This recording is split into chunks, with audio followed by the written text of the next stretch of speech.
नमस्कार प्रणाम भैया, आप सबके छोट भाई राजमंद्र रोशन पैर छू को प्रणाम करतनी। और आप सबके एगो जरूरी बात बता देवे के चाहतनी कि बड़ भाई अवधेश अकेला जी के एगो चैनल ओपन भइल, जौना चैनल के नाम है सुंदर म्यूजिक भोजपुरी। सुंदर म्यूजिक न भैया, तब प्लीज़ आप लोग से निवेदन बा, हाँ जोड़िए बा कि जैसे सबके के दुलार प्यार दही जा, वैसे ही कंपनी के दही जा और ढेर सारा सब्सक्राइब करी जा, लाइक करी जा और खूब शेयर करी जा। और अवधेश भाई कुछ बोलिए। नाम हम भोजपुरी गायक अवधेश अकेला।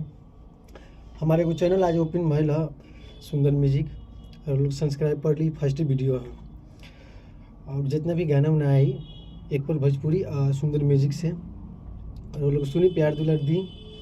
और हमारे भाई कि जितना भी काम उम हुई सारा भैया हमारे समरिया ने राजकुमार भाई जी और हमारे मिथिलेश भाई हमारे सबसे प्यारा आदमी जगह हम तकलू भाई कह के बोलाइले, बहुत मैंने प्यारा लागल यही से कहले।